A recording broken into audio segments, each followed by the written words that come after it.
আধুনিক বাঙালির রুচির নির্মাতা ছিলেন রবীন্দ্রনাথ। তিনি এক প্রতিভায় বাংলা সাহিত্যকে পৌঁছে দিয়েছেন বিশ্ব সাহিত্যের মর্যাদার আসনে। বাঙালির হৃদয়ানুভূতি ও অভিব্যক্তির সার্থক প্রকাশ ঘটেছে তার অসামান্য রচনায়। তার বৈচিত্র্যময় রচনা সম্ভার মানবিক আবেদনের মহিমায় হয়ে উঠেছে কালজয়ী। কবিতা, সঙ্গীত, উপন্যাস, ছোট গল্প, নাটক, প্রবন্ধ, ভ্রমণ কাহিনী সহ বিভিন্ন সাহিত্যের প্রতিটি শাখা রবির প্রতিভার স্পর্শে দীপ্তমান হয়ে উঠেছিল।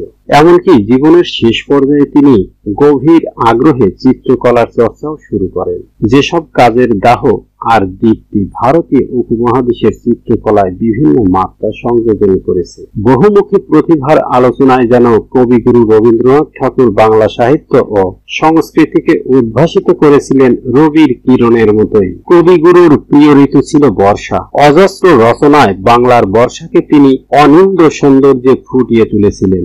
আজ 22 শ্রাবণ বুধবার তার 84তম প্রয়াণ দিবস। 1348 বঙ্গাব্দের এই দিনে এই বর্ষা ঋতুতেই চিরবিদায় নেন কবি। 80 বছর বয়সে চলে গেলেও রবীন্দ্রনাথ ঠাকুরের এই মৃত্যু দেহান্তার মাত্র।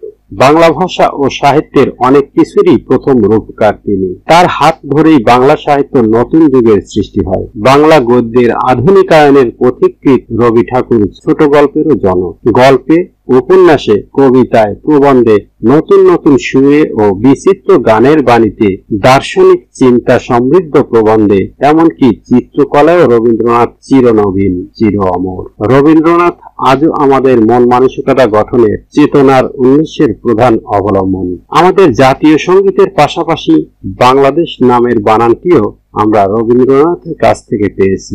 বাঙালির জাতীয় জীবনাচরণের সঙ্গে রবীন্দ্রনাথের কবিতা ও গান অবিচ্ছেদ্যভাবে জড়িয়ে আছে। বাংলা সাহিত্যকে তিনি বিশ্বের দরবারে বিশেষ মর্যাদায় অধিষ্ঠিত করেছেন।